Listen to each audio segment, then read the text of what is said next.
ایک دفعہ کا ذکر ہے کہ ایک جنگل میں ایک خرگوش رہتا تھا۔ وہ بہت شرارتی اور مغرور تھا، ہر وقت اچھلتا کودتا اور دوسروں کا مذاق اڑاتا رہتا۔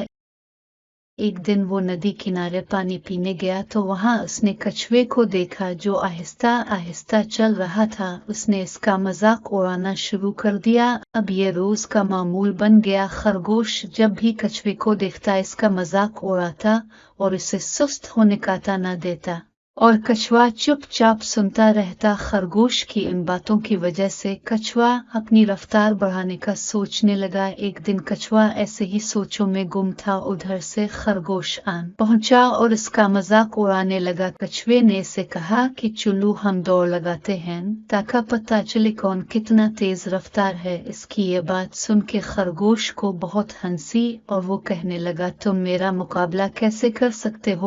کچھوے نے کہا میں کوشش تو کر سکتا ہوں۔ ان کی یہ بحث سن کر بہت سے جانور اکٹھے ہوگی اور خرگوش کو بزدل ہونے کا طعنہ دینے لگے۔ یہ دیکھ کر خرگوش بولا ٹھیک ہے، کل ہم دوڑ لگاؤ گے اور جو مقررہ جگہ پر پہلے پہنچ جائے گا وہ جیت جائے گا۔ اگلے دن تمام جانور مقابلہ دیکھنے پہنچ گئے۔ سورج نکلنے کے ساتھ ہی مقابلہ شروع ہوا تو خرگوش چھلانگیں لگاتا ہوا وہاں سے غائب ہو گیا اور کچھوا آہستہ آہستہ چلنے لگا۔ کافی آگے جا کر خرگوش نے پیچھے مڑ کر دیکھا تو کچھوا نظر نہیں آ رہا تھا۔ اس نے سوچا میں یہاں بیٹھ کر کچھوے کا انتظار کرتا ہوں، جب وہ آئے گا تو میں اس کا مذاق اڑاؤں گا۔ یہ سوچ کر وہ ایک درخت کے نیچے بیٹھ گیا۔ موسم خوشگوار تھا، ٹھنڈی ہوا چل رہی تھی۔ جلد ہی خرگوش کو نیند ایک کچھوا جب وہاں پہنچا تو اس نے خرگوش کو سوتا دیکھا، لیکن وہ خاموشی سے آگے بڑھتا چلا گیا۔ شام ہوئی تو خرگوش کی آنکھ کھلی، اس نے اٹھ کے ادھر ادھر دیکھا، کچھوا کہیں نظر نہ آیا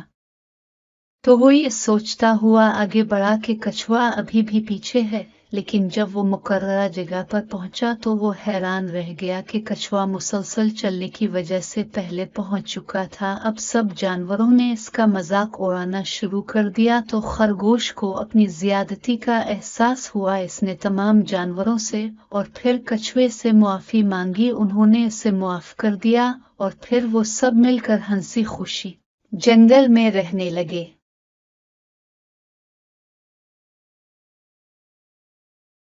آپ کو یہ ویڈیو کیسی لگی کمنٹ کر کے بتائیں۔